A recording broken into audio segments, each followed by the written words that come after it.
Ladies and gentlemen, welcome back to another episode of Unbettable. I am Mondo here today with Holmes. And Holmes, who is that? Our Who's on boy our Garrett screen? has Is that the returned. quitter? Is The he back? quitter is crazy. The The man that quitter was is too crazy. busy for the podcast has returned after one episode. Gary, welcome back, brother. How you doing? I'm here. I've been grinding. As everybody can see, the background is different. I'm back home in Orlando, living with my parents for now.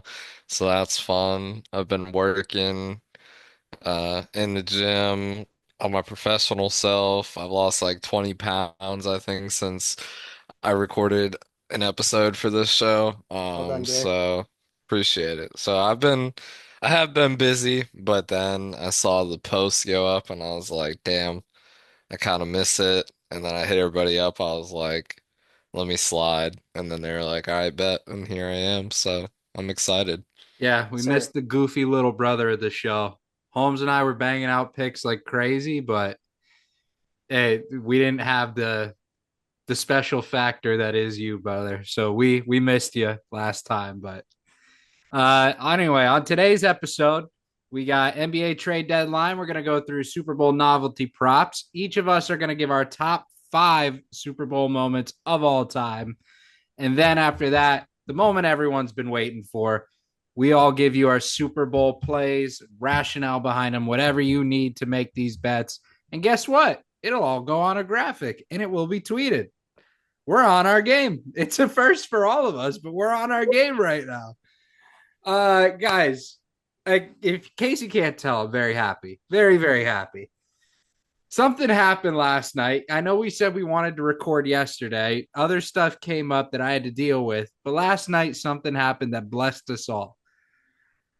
The great cancer to teams, Jimmy Butler, is no longer on the Miami Heat. Great while it lasted. Became an enemy by the end. But man, I'm excited for the future. Miami Heat, I see us 2 years. Give us 2 years. We'll be championship contenders.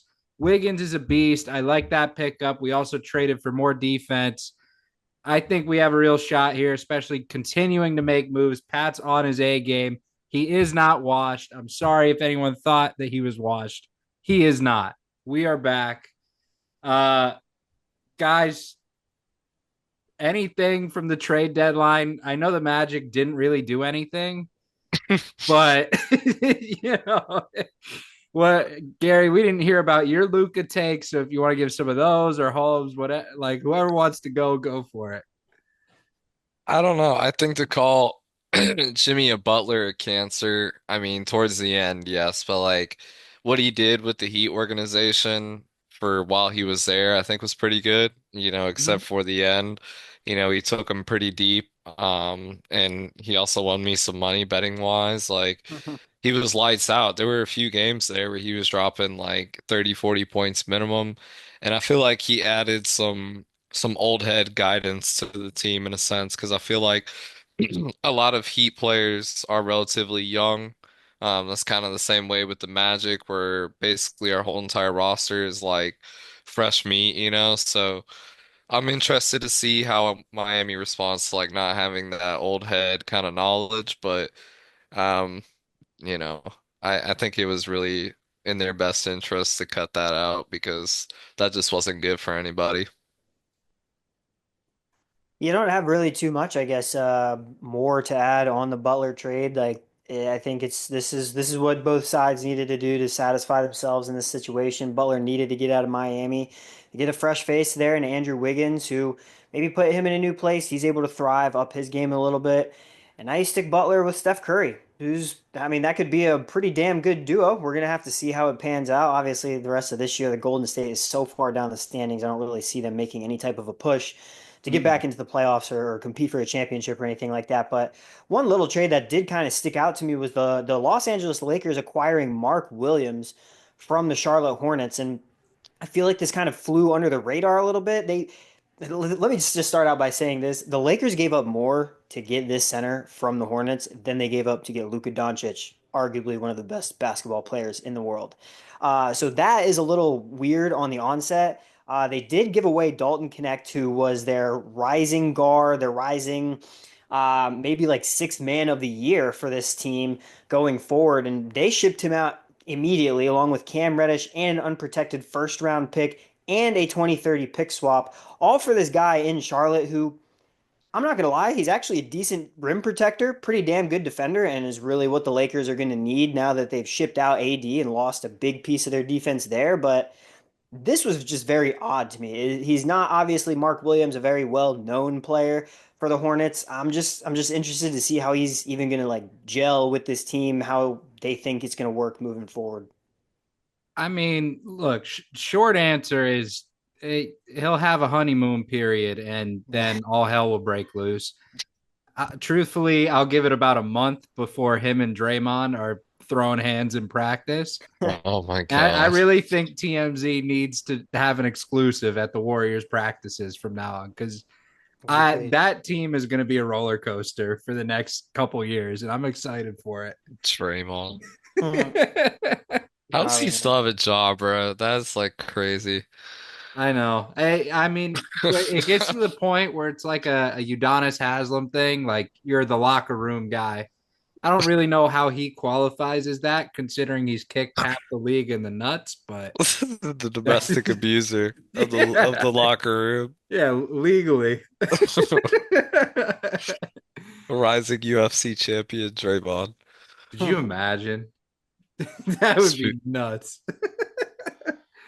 I mean, hey, yeah, I mean, you throw it back to the Jordan Poole video, him getting knocked out by Draymond.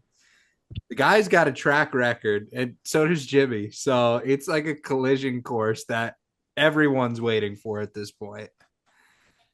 But yeah, Super Bowl, guys. Super Bowl is on Sunday. This is the final episode we'll have before then. So naturally, we're going to dedicate the rest of it to Super Bowl coverage.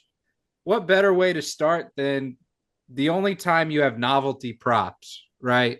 Aside from, the occasional presidential election props, now you have actual novelty props. And for those who don't know what I mean by that, novelty props are bets that you can place on a game that have nothing to do with the game itself, but rather things surrounding the game.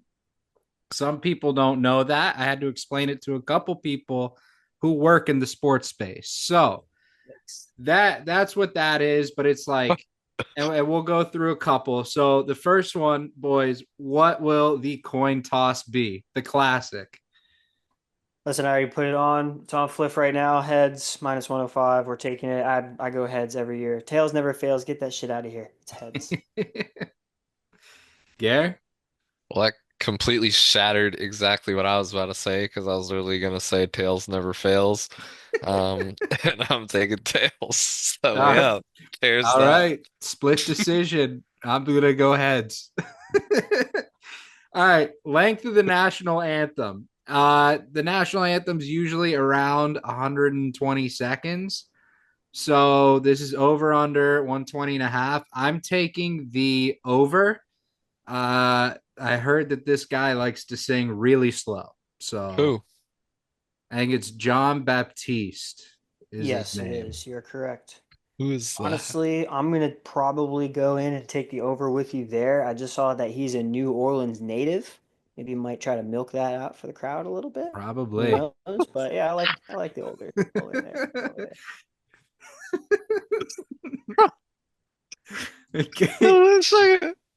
One second. Hold on. Can I share my screen real quick? Yeah, here. I look up the guy's name and I get John the Baptist. I don't know.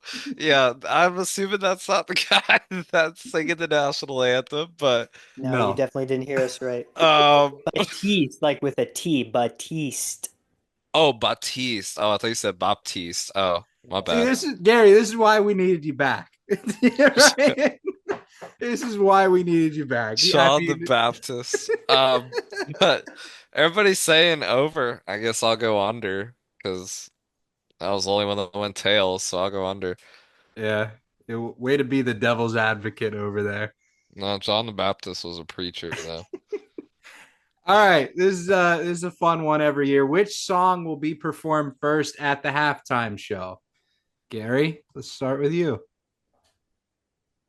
It's Kendrick Lamar.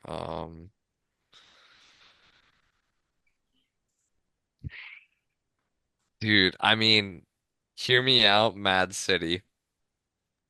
I can Okay. imagine the stadium being like super dark, and then it's like if Pyros and Crips, and then Yeah, that like would the go whole thing crazy. lights up. Like I could just like maybe I should just be a producer or something. But yeah, I think let's go Mad City. Okay. Holmes? Yeah, dude, I was gonna pick all right, but when Garrett just said that, I'm like, dude, that would hit so hard. Imagine, I mean, I'm imagine, just right? picturing that in my head, and Yeah. it's Dude, vivid. So I'm honestly, going with that. yeah. Yeah, Mad City would go crazy. Anything from Good Kid Mad City, I would love to hear first. I think he's going to go new school. I think it's going to be Squabble Up. I hate Yeah, that's saying a that decent because I pick, love actually. Good Kid Mad City, but yeah, I think that's got to be it. I feel like that's more of a filler song now. I don't know. I don't know. I think you could make a case for the way it starts out, but that's again, that's just me though. Um, what color will the Gatorade be? Dude, I'm gonna take an unorthodox one here. I'm gonna take purple. I think the Purple. past 2 years that the Chiefs have won, it has been purple. Um, I know it has nothing to do with either of the team's colors, but I think for some reason a lot of athletes in the NFL enjoy purple Gatorade. I hate purple Gatorade. I hate shit that's grape flavored, but like, hey man, if that's what they want to do, go for it. Garrett does not agree. Dude, there's nothing better than like when you're hungover and you drink that ice cold grape Gatorade, that purple drink in the morning. Oh, Like teeth that's aren't terrible. even brushed and it just coats your mouth with like sugar and you're like, oh, like and you just take a breath. It's beautiful. I mean, No, it's grody. but I do like the purple pick. Lip was saying that. I was thinking that today while I was at work. Like, I think purple. Walk in. Yeah, Give me blue. All reliable glacier freeze. All Send reliable. it. that's a fire flavor too. It's the No doubt. best flavor, no doubt. All right. And I guess we'll do this. We'll do two more. The first one, will Kendrick Lamar bring anyone out? And if so, who would it be? So they're gonna have to specify this on In the betting terms of market. like another artist. Yeah, isn't he already supposed to bring out SZA? Isn't that like a thing? They're supposed to do it together. So it Technic, has to be talking about somebody that's not SZA, yeah, right? this says not including SZA. Dude, I'm gonna say no.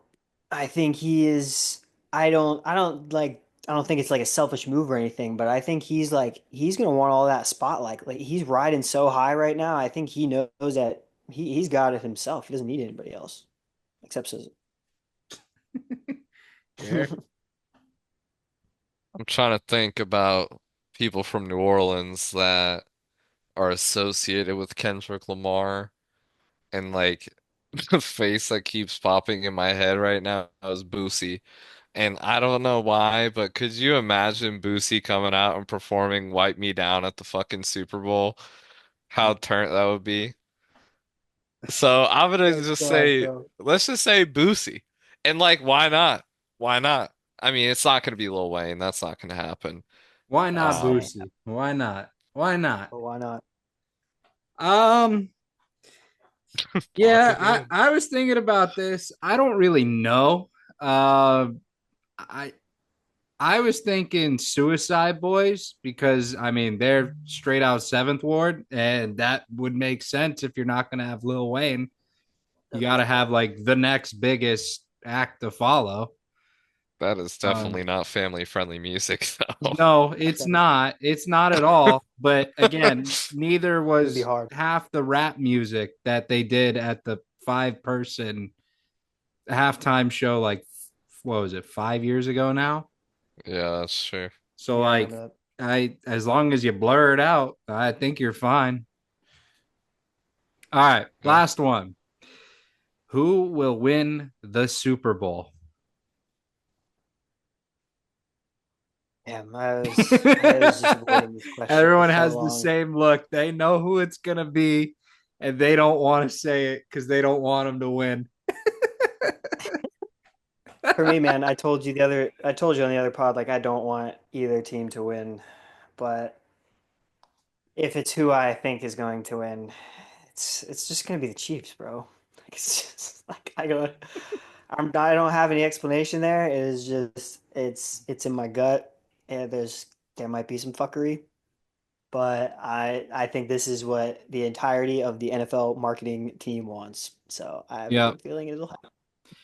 I'm gonna go with the Eagles just for betting purposes, but that doesn't mean there's that giant hole that's just eating away.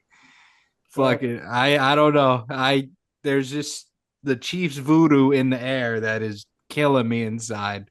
But I gotta go with the Eagles. All right, Gare. We gave you time to think. You're clearly lost in thought here. Who do you have winning the Super Bowl? Eagles. And I don't say that because it's just like I want to be like the rebel, but like just throughout like watching like highlights from all these press conferences and stuff that have been going on leading up to, the game this Sunday, you could tell that there's a different fire in the Eagles than there is in the Chiefs. The Chiefs are out there trolling, getting trolled, like just being like dicks on the camera, and then you have like the Eagles who are taking it super serious. I don't know if y'all saw the picture today of like Jalen Hurts like straight up eyeballing Patrick Mahomes while they were staying on the stage. Like that Yeah. was so fire. Like, Yeah. and he's like so in his element, so in his mode. They started off so rocky in the beginning, and here they are. And I like feel like they have to do it. Saquon has to do it as like the biggest fuck you ever to his ex team. And then like Jalen Hurts has to do it to be like, all right, let's stop talking about Mahomes, let's talk about me.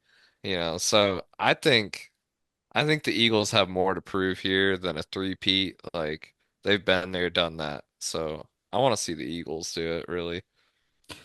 I think most of the world's with you. Uh, I guess in terms of having to pick a team, uh, but nobody wants either team to win. Like that's the current stage we're at. I said very vocally, I'm cheering for offense purely for betting purposes. I want Yep. offense to do well. Somebody, somebody in my work chat today sent a GIF of like from the Dark Knight when Bane pulls up to the stadium and the whole entire floor like falls out, and he was like, "I hope this happens." And I was like, "Wow, that's insane!" Like, But I, it like isn't it crazy that it's that bad? Like yeah. that's the level we're at in the NFL. Like it's unbelievable, man. It really is. All right. We've been through some of the novelty props. That was fun. But let's hit the rewind button. I want your guys' top 5 Super Bowl moments of all time. Actually, from when you've been alive that you remember, your greatest Yeah. moments. So, I guess who wants to go first? I mean, it's up to you guys. That's Holmes, you good, got your dude. hand up. I'll Give me kick that shit your off top right now 5. for sure.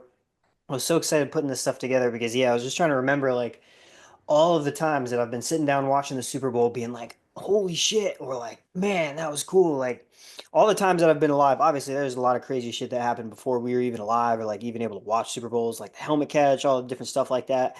But I'll start from the bottom, go work my way up to number one. At number five, the Jacoby Jones kick return out of the half, Super Bowl 47, 49ers and Rams. RIP to Jacoby Jones. Fantastic Mm-hmm. kick returner, fantastic receiver. But dude, I just remember him taking that to the house and just absolutely blitzing everybody. Like that was such an electric way to open up the half. I was like, dude, this is that. That's just so awesome. Number four is actually the Rams and Bengals Super Bowl from a few years ago. And really, it's just because it was so odd. It was like these two teams that hadn't been to the Super Bowl really in like decades, years. I mean, it's been so long. These two wildly different teams. And it was good to see Matt Stafford finally get his Super Bowl. That dude has been grinding in the NFL for so long, laid his body out there on the line for the Detroit Lions for all those years, gets traded over to Los Angeles, and he's able to deliver them a Super Bowl. Like that was just poetic. So that was awesome. Number three, the 28-3 comeback, the Edelman catch by his fingertips. I mean, like that was incredible to watch Tom Brady lead that team in real time to come back against the Falcons. Like that was just unheard of. That was a comeback I had never seen coming, never thought I would ever see. Incredible run. Number two, same game of Super Bowl 47 that I said with the Jacoby Jones kick return. I don't know if you guys remember, there was a power outage in this game. The Mm-hmm. power literally went out in this game for I think like 20, 30 minutes. And it was the weirdest thing. We had never seen anything like that before. The broadcaster didn't know what to do. Nobody knew what to do. It was a really, really weird scenario. That lives rent free in my mind. And obviously, number one of my greatest moments in Super Bowl history, the Bucks win the Super Bowl in 2021 with Tom Brady at the helm. The Bucks undefeated in the Super Bowl, 2-0. He delivers us the championship. I am streaking down University, shirt in hand, hopped up on Four Loco, Hennessy beer, you name it. It was awesome. Top Freaking fantastic moment. I will never forget that. To put into perspective how dedicated Holmes is to the craft, he was top five most hammered I've ever seen him. And the man was directing the Super Bowl squares like he was fucking Picasso, just to a T, nailing it. Everyone's getting Venmo every time it hits. Yeah. The guy was a machine. There was nobody home, but the hand-eye coordination was there. That was an unbelievable time. I appreciate the praise. That was definitely like top five moments of my life. I mean, they won the Super Bowl that night. Everything came together. It was beautiful. Gary. Yeah, so I have like a big list here because I just didn't know what was going to be said, but I have a few on here that I think are kind of funny, but also very memorable. So number five, Janet Jackson, 2004, with a nip slip on live television. That's brutal. I mean, you Just know. young. It's tough, but Justin Timberlake was out there, two stellar performers. And we saw Michael Jackson's sister's nipple on live TV. Um, Only you can Now, know. let's go to 2017. On a more serious note, the Patriots with the comeback.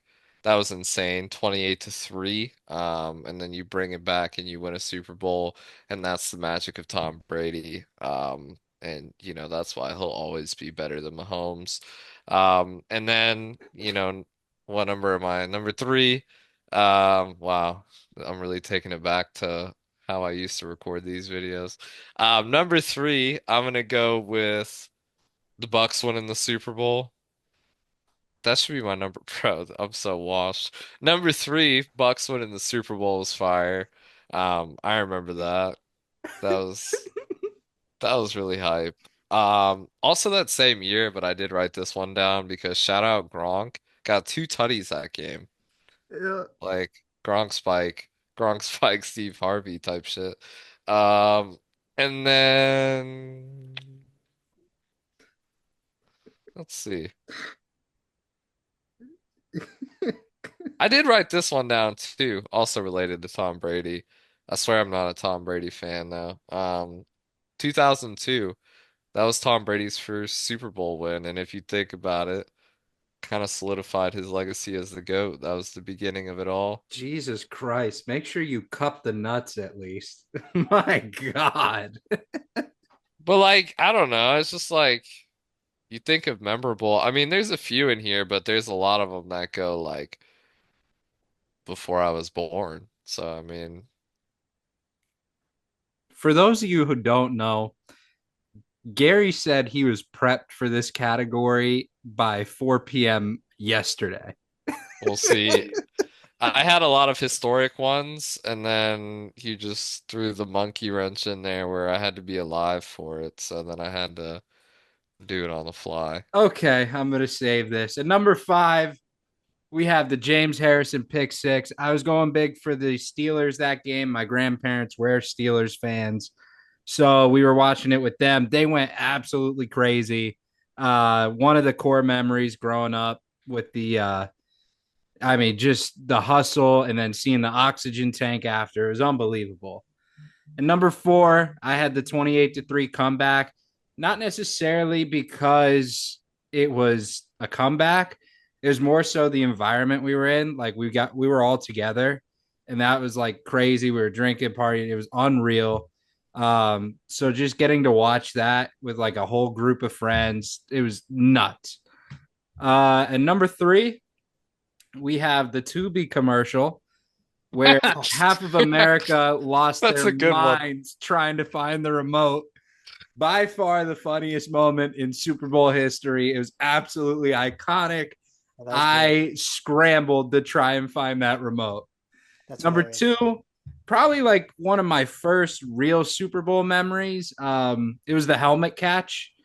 You know, I was young when that happened, but like getting to see that, we had Giants fans who were neighbors, like they were flipping out. And you didn't really know the magnitude of that play when you were like a little kid, but like growing up, seeing how it went down, like you're like, holy crap! Like I got to witness that. And number one is the Philly special. Um, it's number one for me because that Super Bowl, I was actually traveling and we were all in the air. So I was on a plane. Everybody had, their TV screens or whatever, but the majority had the Super Bowl on, right? And that play happens. Everyone stands up and is going ballistic on an airplane, just jumping up and down, screaming, hollering. Everyone went nuts. I mean, if you think about it, it's crazy. Nick Foles, backup QB, leads them on a playoff charge, catches a touchdown in the Super Bowl, basically wins the game off the play. And we all watched it happen. We watched the pinnacle and we're like 50,000 feet in the air. It was unreal. So that is my top five. And a lot of it's based on personal experience, but I thought it was cool. Um, Holmes, Puppy let's monkey, send baby. Puppy Monkey Baby. We got to do a separate one on commercials. Yeah, Yeah, see, once he said Like the Tubi the, thing, I was like, I would have went a completely different direction yeah, with that. because I was also thinking of like the little Vader kid with the car that starts remotely and he oh does the yeah. force on it. Um, anything Doritos, the WeGo beer commercial.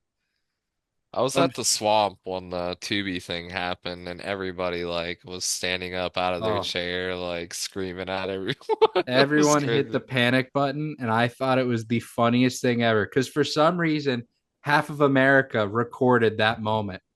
So I, Yes. I just went scrolling on Twitter, watching everyone flip out. Um, yeah, I mean, there's so many different directions you could have gone with this. It was unreal. But Holmes, I'm gonna send it to you. Give me your Super Bowl plays. And a reminder, this will be on a graphic. You will see it sent out probably tomorrow. Well, today if you're watching it. Yeah, absolutely. So let's get into it. I'll run through the player props real quick because I only have a few that I'm really keying in on, and then I'll kind of go over some of the specials that I'm going to have in the game. I'm going with Goddard over 4.5 receptions at -130. I think he's going to get targeted very heavily as he's been all playoffs.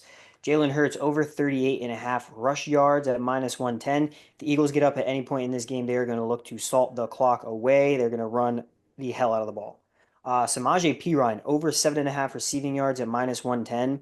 This dude's going to get a look, maybe two in the game. Could be a trick play, could be a dump off. But Samaje Perine is not being used in the backfield as a runner anymore, only as a dump off guy. I think he's going to get at least a couple opportunities to get 8 yards. And then Kelsey TD. I mean, I just think that one's pretty basic. It's plus money at +120. I think he's going to find the soft spot in the zone and be able to get a touchdown. In terms of kind of some of the special stuff that I had, stuff that I was able to find on Hard Rock. For plus money, I'm going with under zero point 0.5 lost fumbles for plus 150. For some reason, I don't see it happening. I think the Eagles are very, very secure with the ball. I know the Chiefs have had some problems here and there, but with the whole thing that happened with Jalen Hurts fumbling a few years ago, and I think it was Nick Bolton returning it for a touchdown, I Mm-hmm. think both teams are going to be very, very aware of that because that turned the whole game on its head right there. To attempt any team to attempt a two-pointer, yes, this is plus 105. You get plus money for any team to attempt a two-pointer. I just love the value here. They don't have to make it. All they have to do is attempt it. Jake Elliott hasn't been that great for the Philadelphia Eagles. If that dude misses one extra point, the Eagles are not going to trust him for the rest of the game, and they're going to start running 2 point conversions. So I love that play there. And then the last, no, two more on Hard Rock. Yards of shortest TD under 1.5. This is the perfect scenario for a tush push right here. Minus 175. It's mad, mad juicy. The books basically know what's going to happen here, but in my opinion, like I really love this bet. I think this is one definitely to take. I got this from Matt Peral. I be listening to him on the Daily Juice, Bostonian versus the book a ton. He gives a lot of great insight, and he was keying in on that play. And then the last one from Hard Rock, Eagles fourth down conversions over 1.5 for plus 130. I absolutely think that they're going to do this. Fourth and one, you know that they're going to do the tush push, and I do not think that they're going to have less than 1.5 opportunities where they're going to be able to try that. And even on fourth and two, fourth and three, I think there are going to be some scenarios where they're going to consider going for that as well. Some quick ones that I found on Fliff, taking heads as we talked about earlier. I'm taking the Chiefs to commit the first penalty at minus 105. I'm taking no QB kneel to end the game at plus 130. And then one of the craziest ones, if you guys want to find this one on Fliff, I bet this last year and it hit. Field goal hits the crossbar or the uprights. Plus 470. I absolutely love that play. Like we said, Jake Elliott has not been that great. This is an opportunity. Sprinkle a little bit on it. It's plus 470, but man, there's a lot of value there. That's what I'm rolling with. That's what I got, boys. I'm loving it. I'm probably going to tail a couple of those. I put together 5 different parlays. I sometimes get bored and put a lot of stuff together, but that's okay. Parlay number one: Travis Kelce touchdown, Devonta Smith 25 yards, Saquon Barkley 80 rushing yards. So just a little three-piece right there. Then my next play: Saquon anytime, Patrick Mahomes over 225 pass yards, Dallas Goedert, the playoff machine, over 40 receiving yards, Saquon over 80 rushing yards. You'll see a lot of repetition with some of these picks. The big money play: Saquon anytime, Travis anytime, Patrick Mahomes over 225. Another one: Saquon anytime, Jalen Hurts anytime, Patrick Mahomes over 1 interception. That play brought to you by Austin Hart. And then I had an extra bonus bet that I could put on the Super Bowl. Kareem Hunt anytime, AJ Brown anytime, Jalen Hurts over 175 pass yards. That's where we're sitting. I'm basically assuming this is going to be a shootout, and I really hope it is, but we'll see. We'll see. Gary Gowdy, give me your plays of the Super Bowl. Sorry, Jack Braverman, a fellow member of our group, just said that ESPN posted something and it just got deleted related to a new crypto called ESPN coin, and it just got Interesting. deleted. So that's actually kind of sus. Let me see here. So I got my plays right here. And I was looking through these, and on Hard Rock, there's like pages and pages and pages of stuff, and like there's just one word differences in between most of them. So just lock in with me for a second. None of them are like too confused. No, none of them are confusing. But if you're making the bets for yourself, just be careful. But so the first one I got Saquon Barkley to record 10 plus rushing yards in each quarter. That's at minus 125, and I feel like that's like the freest thing I've ever seen.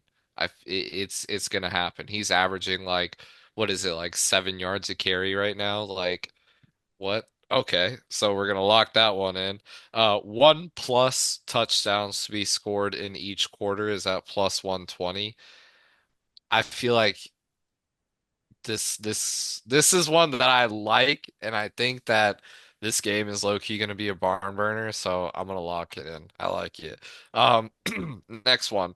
Each team to score in all 4 quarters doesn't have to be a touchdown, it could be a field goal, whatever. It's at plus 600 right now.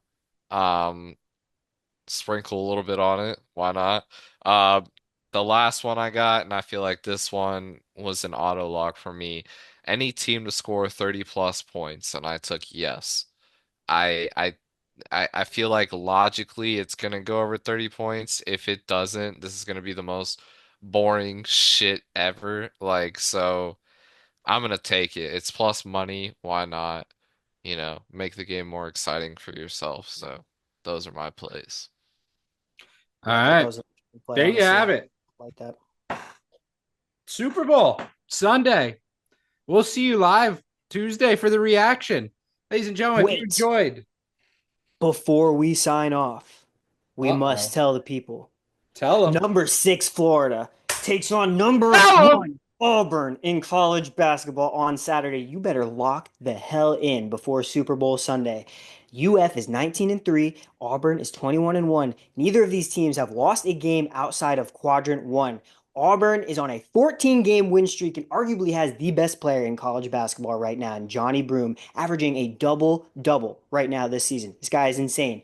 But Florida, Condon and Chinyelu in the front court, Clayton and Richard in the back court. The contributions that we've been getting from Elijah Martin have been fantastic.